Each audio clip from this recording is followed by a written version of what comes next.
A Korean billionaire came home long after midnight, without a word to anyone, and froze in his own nursery doorway at what he found his nanny doing with his twin daughters. Picture having more money than you could ever spend, and still not being able to buy the one thing you want most, your daughter's smile. Since losing their mother, Hana and Yuna had stopped smiling for anyone. 4 nannies tried, 4 nannies left. Then one woman walked through the gate with nothing but patience and a gift none of the others had. What happens next will change everything you believe about grief, love, and second chances. Before we get into it, if stories like this one get you right in the heart, hit that like button and subscribe now so you don't miss what happens between them. Okay, let's get into it. Maya Bennett stood in her mother's kitchen at 11 at night, running scales on an old plastic recorder just to keep her hands busy. 2 years ago, people called her Dr. Bennett in training a board-certified music therapist with a caseload of NICU babies. Then the county cut the program's funding. The same month her father's hospital bills came due, and neither one came back. She was 32 now, temping wherever an agency would place her. Her phone buzzed. A number she didn't recognize. "Hello," she answered, wary. "Good evening. Is this Maya Bennett?" "Speaking." "This is calling on behalf of the Lim residents. You applied for a live-in nanny position 2 weeks ago." Maya's chest tightened. "You've been shortlisted. The position is caring for Mr. Lim's twin daughters, Hana and Yuna. The salary is generous. Housing is included. Can you start immediately?" She swallowed. "Yes, I can start." The woman gave her an address in Bel Air, told her they needed her there by tomorrow evening, and said a ticket would already be booked under her name, just her ID at the airport counter. The family would cover the flight, and a car would meet her on arrival. When the call ended, Maya stood very still, heart doing something between fear and hope. "Mama," she said, walking into the front room. "I got it." Her mother looked up from her mending, and a smile broke slow across her face. "The Lord doesn't miss appointments." Then, softer, "It's live-in?" "Yes, ma'am." Her mother nodded the way she nodded at everything that mattered. "Then go be what you were trained to be. Those babies don't know it yet, but they're about to get a doctor, not just a nanny. Don't worry about me and your brother. We'll manage." From the corner, her younger brother Malik looked up from his homework, said nothing, but there was pride in the way he sat up straighter. That night, Maya packed 1 good bag, 2 dresses, her Bible with her old certification card folded into the front cover, a photo of her father she almost didn't bring, and then did. Before she turned off the lamp, her mother stood in the doorway. "Remember what I always tell you," Mama said. "Rhythm always outlasts noise, baby. You just have to be the one still counting when everyone else stops." "I'll remember." Sleep came in pieces. She thought about the babies she'd once been trained to hold, about the way a scared nervous system could tell in 1 second whether the one holding it was steady or just pretending. She whispered into the dark, "Lord, go ahead of me." Across town, up in the hills, a house sat glowing behind iron gates, cold despite all its light, a house Jaewon Lim had designed himself the year before he married. He hadn't added a single new line to a blueprint since So Yun died. Inside, he stood at the wall of glass he'd once been so proud of, just surviving another night. He had a dinner with investors in an hour. Down the hall, 2 little girls slept turned away from each other, like they'd already learned not to expect much. Morning came like an order. Maya bathed, pressed her 1 good blouse, twisted her hair back neat. Her mother pressed a small travel Bible into her palm at the door. "For strength," she said. Maya stepped out into the Atlanta heat, boarded a flight west, and stepped off hours later into the dry gold light of Los Angeles. She didn't know the house she was walking toward had gone through 4 nannies since Christmas. Bel Air didn't look real. The hedges were trimmed like sculpture. The car the family sent glided up a hill so smooth Maya barely felt it turn, and then black gates rose in front of her, tall as a church. A security guard stepped out of the gatehouse, scanning her with polite suspicion. "Name? Maya Bennett," I'm the new nanny. He checked a list, spoke into a radio, and the gates swung open slow, like the house itself was deciding whether to let her in. The driveway curved past a fountain that probably cost more than her mother's house. Marble steps, glass everywhere, catching the sun so hard it looked like the building was on fire. Maya whispered to herself, "Don't shrink in here." A woman came down the steps to meet her, spine straight as a ruler. "You must be the new nanny," she said, in an accent Maya placed as Korean. "I am Mrs. Han. I have run this household since before Mr. Lim was born, and I raised his wife myself. I will be honest with you from the start. We have gone through 4 nannies since December. None lasted a month." Maya's throat went dry. 4? Mr. Lim is exacting. The girls are a lot. Mrs. Han's mouth pressed into a thin line, somewhere between warning and grief. They walked through a foyer lined with photographs. A tall man in a dark suit, a woman with a laugh caught mid-motion, 2 babies swaddled at a hospital, a first birthday cake. And then, abruptly, no more photographs. Just bare wall, freshly painted over something that used to be there. At the far end of the living room, a man stood with his back to them, framed by a wall of glass over the whole basin of the city. A drafting table sat untouched near the window, gathering the particular kind of dust that only settles on things people have stopped pretending they'll get back to. "Mr. Lim," Mrs. Han said, "the new nanny has arrived." He turned, unhurried. Younger than Maya expected, maybe mid-30s, features sharp and composed, but his eyes carried something heavier than tiredness. "You are Miss Bennett," he said. Not a question. "Yes, sir. You have experience with children." "Yes, sir. I trained as a music therapist. NICU, mostly, before the program lost its funding." Something flickered behind his eyes, catalogued and set aside. "My daughters are difficult. We have had challenges." His jaw flexed around the word. "I expect competence, not chaos." "I understand, sir." Their names are Hana and Yuna. They are 2 years old. They were very attached to their mother. His voice caught, just barely. "She's gone. Since then, they trust no one." "I'm sorry for your loss," Maya said quietly. He gave one short nod, closing the subject like a door. "Feedings at 8, 12, 4, 7, naps at 10, and 2, if they allow it. Keep them safe. Do not disturb me, unless it's necessary. I have a dinner tonight. I won't be back before midnight, if at all." From upstairs came a sudden wail, then another, twin voices climbing over each other like sirens. "They're awake," he said, something tightening in his face. "Mrs. Han will show you up. If this doesn't work, you leave today." "I don't intend to fail," Maya said. Mrs. Han's eyebrows rose, unconvinced as she led the way upstairs. "They all say that." At the nursery door, Maya breathed once, then pushed it open. 2 little girls stood gripping the bars of their cribs, one glaring with fists already balled, the other clutching a worn yellow blanket like it was the last solid thing in the world. Maya's training kicked in ahead of her nerves. Too much noise, too much silence, nothing steady in between. She'd seen this exact face before, on infants who'd spent their first weeks under fluorescent lights instead of a heartbeat they could trust. "Hi, Hana. Hi, Yuna," Maya said gently, though she wasn't yet sure which was which.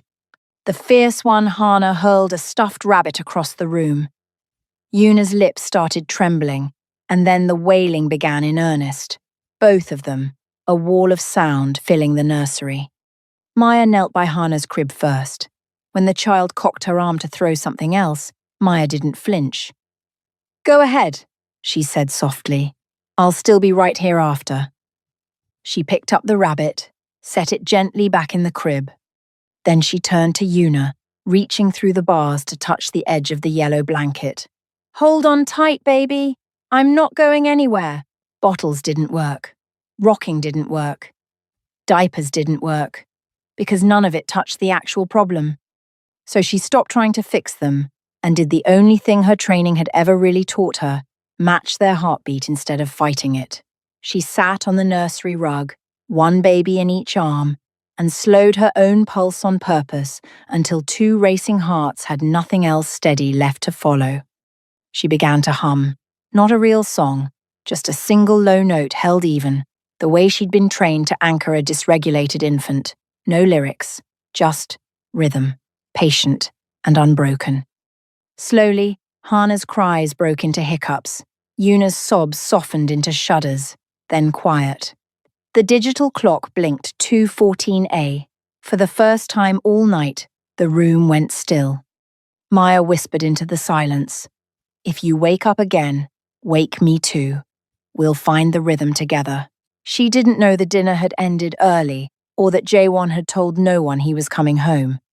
His car came up the dark driveway with its headlights already off, an old habit from nights he didn't want to explain.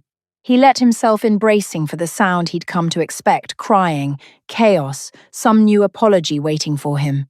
Instead, nothing. He climbed the stairs into a silence he didn't trust and found the nursery door open just enough to see inside.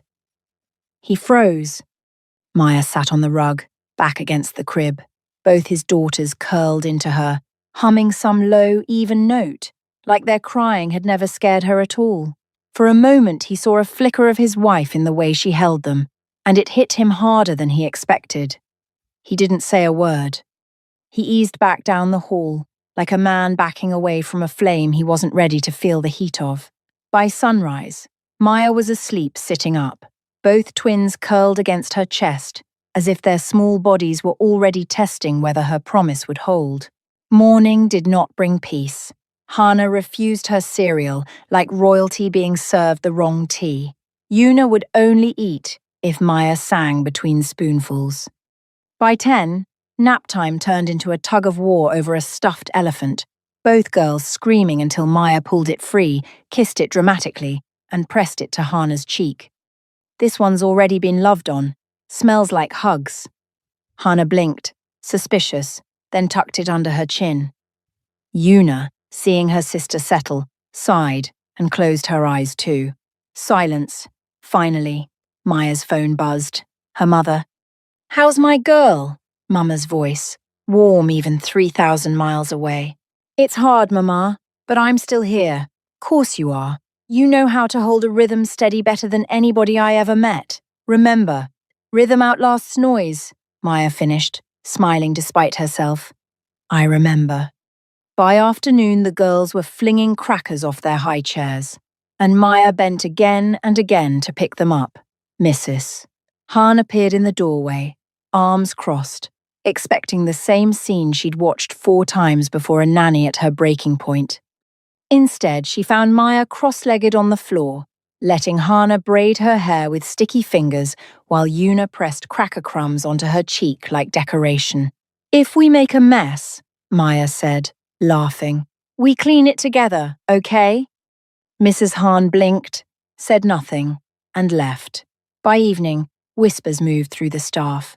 The cook muttered over the stove that this one wouldn't last either, but the housekeeper said quietly, "She's made it through the night. That's already more than the others managed."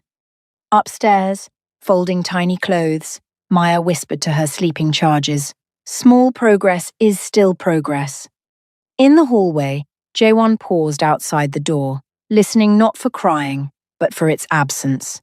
In the end, he walked away, but slower than he had the night before. The next afternoon, the heat pressed hard against the glass walls, and both girls grew restless again. Maya looked around the too-polished nursery and thought, they need something they're actually allowed to ruin. She found butcher paper in the playroom closet, rolled it out across the patio tiles, lined up jars of washable paint, and carried the twins outside in their diapers. Mrs. Han appeared, alarmed. "What are you doing?" "Letting them make a mess on purpose," Maya said simply. The girls eyed the jars of red and yellow and blue like they might bite. Maya dipped 2 fingers into the blue and dragged a stripe across the page. "See? Just colour." Then she pressed Hana's palm flat into the yellow and stamped it beside her own. Hana shrieked, delighted. Yuna gasped, then broke into giggles, and within a minute, Both girls were slapping their hands into the paint, laughing the kind of laugh that comes from somewhere too deep to fake. On the veranda, Jaewon lowered the phone from his ear mid-sentence. His call forgotten. His daughters were laughing, not the polite sound they made for guests' real belly-deep joy. He hadn't heard that sound since So-yeon was alive, kneeling over a canvas with a brush in each of the girls' fists. He'd told himself the laughter left with her, and yet here it was, spreading across the tiles in handprints he hadn't asked for. Maya glanced up, caught his eye, and simply nodded the way people do when they both recognize something rare happening in front of them. That night, contracts spread out and untouched, Jaewon replayed the patio footage twice, staring at the shape of laughter he could still hear, even with the sound off. He picked up his phone, typed a message, deleted it, typed again. Finally, it went through. "Thank you for today." Maya stared at the screen for a second, before she believed it was real. She typed back, "We'll keep trying." Down the hall, Jaewon read her reply and let his eyes close, the sound of small laughter still moving through him like something alive instead of something lost. Over the next several weeks, he pulled back, calling her Miss Bennett again, every conversation strictly feeding schedules and doctor's appointments, no more lingering in the nursery doorway. He told himself it was proper she worked for him, and grief had a way of making a man mistake relief for something it wasn't, Maya noticed. She didn't chase it. She just kept humming through bath time and let the distance sit there unspoken. The good days didn't last uninterrupted. On a Tuesday morning, the house gave a low groan and the whole world tilted. Maya had the girls down for their nap when the first jolt hit a hard shudder that sent a framed photo crashing off the wall. The twins woke screaming. Maya was already moving, scooping Hana from her crib, reaching for Yuna, half dragging both girls toward the heavy oak table in the hallway. The house groaned again, glass humming like it remembered how to break. Maya got both girls under the table and covered them with her own body, holding the same steady note she'd used that first night. A frightened nervous system needs a calm one close by, earthquake or not. It lasted 11 seconds. It felt like 11 years. When the shaking stopped, somewhere down the hall a pipe was hissing. Mrs. Han's voice, sharp with fear, was calling names through the dust. "We're okay," Maya called back, hoarse. "We're okay. Mr. Lim is at a downtown site inspection," Mrs. Han said, ashen, gripping a phone with no signal. "The lines are down. I can't reach him." Maya didn't wait. She moved the girls into the safest room in the house per the emergency plan, taped inside a kitchen cabinet, Jaewon's own plan. Drafted the year he built the place and stayed there through 4 aftershocks, humming until her throat gave out and became more breath than sound. Jaewon reached the gate a little after 2, coated in dust from checking the building he'd been inspecting 8 miles away, phone finally reconnected, calling her name before he was even through the door. "They're here. We're okay," Maya called back, and something in the whole house seemed to exhale with him. He found them in the pantry, the girls asleep against her despite everything. His voice cracked. "You should have reached me the second it happened." "The lines were down. I tried 9 times. He closed his eyes, the fear folding into something heavier. He knelt down slowly, like his own knees didn't trust the floor anymore, and touched Hana's hair, then Yuna's, like he needed proof under his own hands that they were whole. "Thank you for not leaving them. They're my girls too," Maya said, voice worn thin. "At least in my heart." He didn't answer out loud, but something in his face agreed. "Mine too." Near dawn, neither of them having slept, the aftershocks finally stopped. The girls slept deeply for the first time since the quake, wrapped in blankets on the pantry floor because neither adult could bear to move them somewhere less watched. Back in the nursery, once cleared safe, the girls tucked in with cool cloths and whispered prayers. Jaewon lingered in the doorway longer than usual, his tie long gone, his composure finally cracked open. "My wife's name was So-yeon," he said, quiet enough that Maya had to turn to hear him. She used to sit out on that patio with tea and talk to the girls before they were even born. Swore they could hear her. He gave a broken half laugh. The pregnancy was hard. She was on bed rest for months, scared most days, and I was always at a site inspection or a client dinner instead of home with her. I told myself if I just worked hard enough, I could fix everything else so it wouldn't matter that I wasn't there.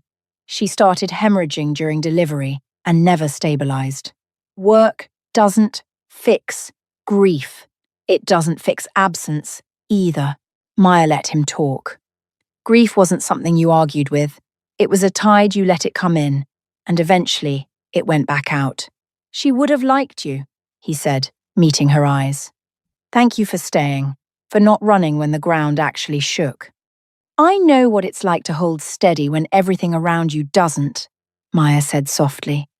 My father died owing more than we had. I lost the job I loved because of it. You learn to keep your own rhythm going no matter what's falling apart around you. How do you do it? I don't always, she said, a small smile pulling at her mouth. Some days I just fake the rhythm until it turns real. She paused. I have a little brother, Malik. 17, about to graduate, already applying to engineering programs. I promised him I'd help him get there. Every check I send home is a brick in that promise. Jaewon looked at her a beat longer than the moment called for, filing that away without saying anything about it. Hana stirred. Maya crossed to her, laid a steady palm on her chest until the small breathing slowed. Jaewon watched the child settle under her touch, and something in him, some wall he'd built high enough to keep the grief in and everything else out, quietly gave way. Teach me, he said. Maya blinked. Teach you? To be what they need. His eyes, usually so guarded, were open. I don't know how anymore. Maybe I never did. Okay, she said, smiling. We start small. We start now. That evening he held a bottle for the first time in a very long time, Maya's hand steadying his, clumsy.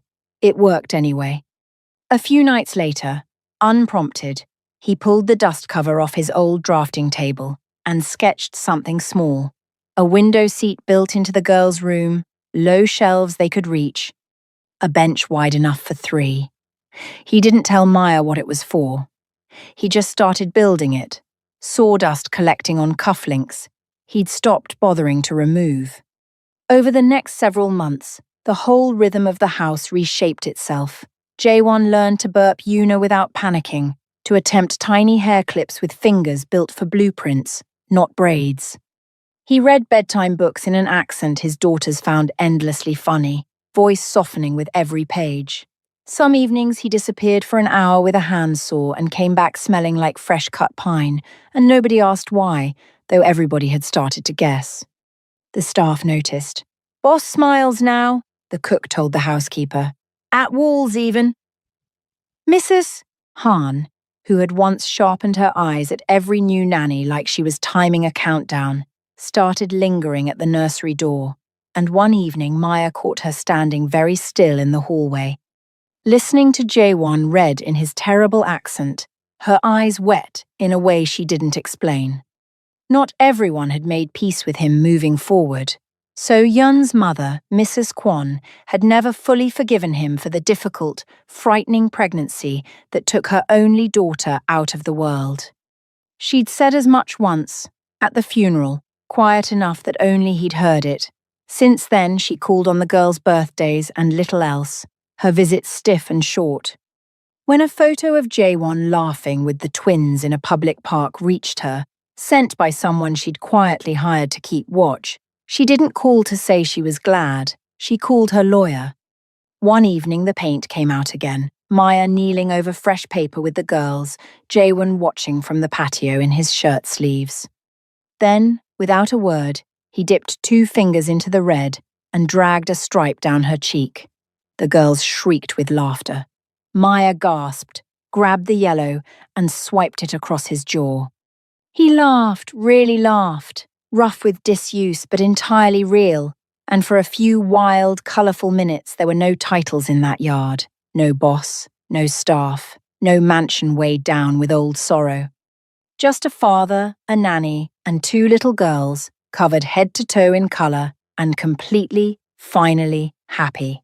From the kitchen window, Mrs. Hahn murmured to the cook, "This house is not the same house anymore." A week later, a car Maya didn't recognise sat parked across the street 2 mornings in a row, Mrs. Kwon's driver, the same one who had brought her to the funeral.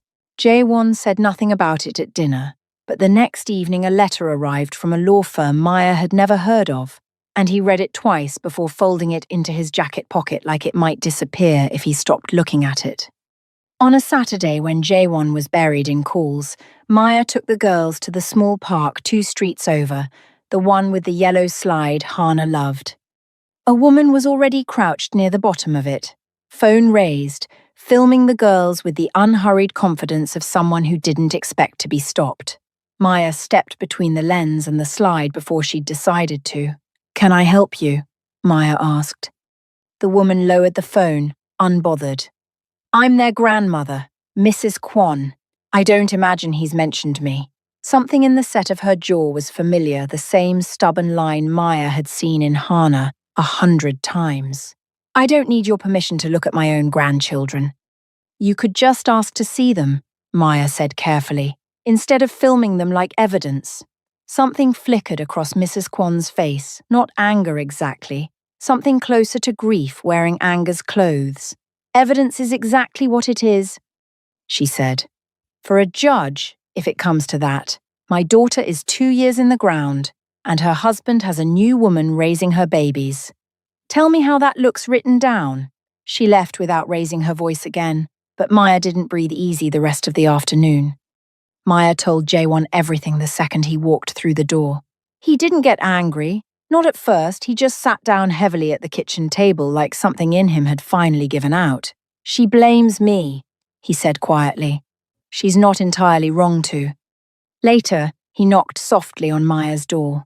"You handled her well today," he said. "Mrs. Kwon, I know that wasn't easy. I didn't handle her. I just didn't back down." "That's more than most people manage?" He shook his head. "I've spent 2 years afraid of exactly that conversation, and you had it at a playground in under 2 minutes." "She's not wrong to be angry," Maya said quietly. "I'd probably feel the same, in her place."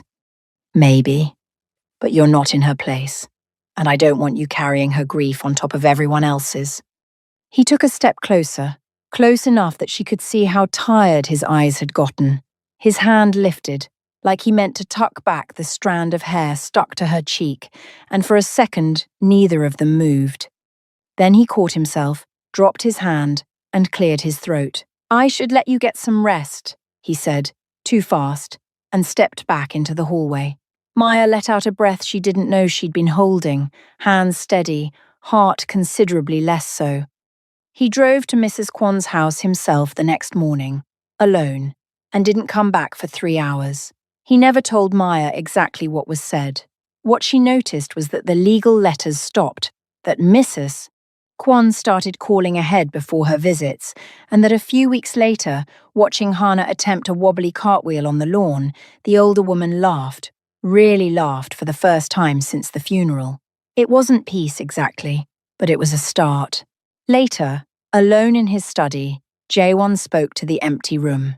"So-yeon, I think this house might learn to laugh again." Across the hall, Maya knelt by her window with her Bible open, but the prayer didn't come easy. Was this real, or was she just the first steady thing to walk into a house that needed someone steady? Would he look at her the same way, if grief hadn't cracked him open first? She whispered anyway, "Lord, guard my heart. Don't let me step where I shouldn't, and don't let me run from something real out of fear either." The house, once hollow, was becoming a home. She just wasn't sure yet what her place in it was. Jae-won had his own version of that fight. Some nights he still sat with the one photo of So-yeon he'd kept out, from the hospital, both babies wrapped and small. He'd catch himself smiling about something Maya had said and then feel the smile turn to guilt, like he'd been caught stealing something that still belonged to his wife. One evening he finally spoke to the photo instead of just at it. "I'm not trying to replace you," I don't think I could if I tried, but the girls have their rhythm back, and I think you'd want me to feel something about the reason why. It didn't feel like betrayal anymore. It felt like permission. Nearly 6 months later, Jaewon asked Maya to come upstairs. There was something he wanted her to see. The window seat was finished, pale wood, a cushion the same yellow as Yuna's blanket, shelves already crowded with books Maya had been reading the girls for weeks. He'd carved something small into the underside of the top shelf, low enough that only someone sitting right there would find it two tiny names, and a third space beside them, empty, waiting. I built this for them, he said. Somewhere around those first few weeks, I think I was also building space for you, before I let myself admit it. Maya. His hands were deep in his pockets, his heart plainly in his throat. You came here to do a job, but you gave my daughters their rhythm back. You gave me mine too. He paused. I don't want you to just be staff anymore. I want you to be family. He swallowed hard. Will you stay? Not as their nanny? As my wife? As the mother they grow up calling their own? The silence that followed wasn't heavy. It was holy. You can say no, he added quickly. I'll never make this house unsafe for you either way. You have a whole life, a brother, dreams I haven't even asked about yet. But if there's any door open in your heart, even a small one, I want to stand in it and ask properly. Maya let out a shaky laugh, wiping a tear before it could fall. You stand pretty well for a man who used to run from feelings. I had a good teacher, he said, the corner of his mouth lifting. She looked toward the little carved space, waiting for a third name, thought about the fear she'd walked in with, the earthquake, the paint-stained tiles, the grief turning slowly into something like hope. Yes, she whispered. His shoulders dropped, relief and something like disbelief moving across his face all at once. He reached for her hand and held it, not to pull her close, but to anchor himself to something new. The wedding was small and unhurried, held in the garden Jaewon had built, and finally finished the same patio that had seen paint fights and aftershocks and every ordinary miracle in between. Strung with lights he'd hung himself, a little crooked, no press, no spectacle, just the people who mattered. Hana and Yuna sat beside Maya's mother in matching white dresses, clapping like they understood exactly what was happening. Beside Mama sat Malik, suit still creased from the box, an acceptance letter tucked in his jacket pocket. The scholarship committee had gotten a quiet boost from Jaewon weeks earlier, something Maya only learned after the ceremony. A few rows back, So-Yun's mother sat with a handkerchief pressed to her mouth, present because Jaewon had asked her himself. Maya wore something simple, lace catching the light, like a quiet kind of prayer. Jaewon stood waiting for her in grey, entirely present for the first time in longer than anyone could remember, no guard up, nothing held back. Maya's mother sat in the front row, eyes bright with tears she didn't bother hiding, watching her daughter step into a love that would protect her the way she'd always prayed it would. When the rings were exchanged, Jaewon and Maya shared a look that said everything words hadn't yet caught up to. Beside them, the twins' delighted clapping stitched the whole scene together, proof that this wasn't just a marriage. It was a family finishing the shape it had been reaching for all along. Before the reception, Mrs. Kwon found Maya alone by the garden gate and pressed something small and cool into her palm, a thin gold bracelet, worn soft at the clasp. It was So-Yun's, she said. I think she'd want the girls to have it someday. I think she'd want you to be the one who decides when. It wasn't forgiveness exactly, not all at once, but it was trust, and trust was the harder thing to hand over. Some evenings later, the four of them sat together on that same patio, no paint this time, just a blanket, sliced mango, and the low gold light of a California evening settling over the hills.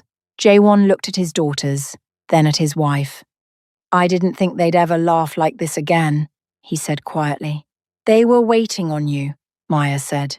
He glanced at her, a small, easy smile breaking through. And on you too. The porch lights flickered on. The house that had once gone silent under the weight of grief now breathed like something alive, finished, finally, the way its architect had never quite managed alone. The twins dozed against their parents, heavy with the good kind of tired that only comes from being loved well. Under the blanket, Jaewon found Maya's hand and held it. She squeezed back, steady, sure, holding the rhythm she'd been trained to all along. Because Maya didn't run when it got hard, she stayed. And because she stayed, a house that had forgotten how to laugh finally remembered. Maya Bennett walked into that mansion as a stranger with one good bag and a promise to try. She walks out of this story as the reason that house is a home. What started as a job became a legacy, one built not on money, but on patience that refused to quit. If this story moved you, drop a comment and let us know where in the world you're watching from. And if you haven't already, hit subscribe for more heartfelt, cinematic stories like this one every week.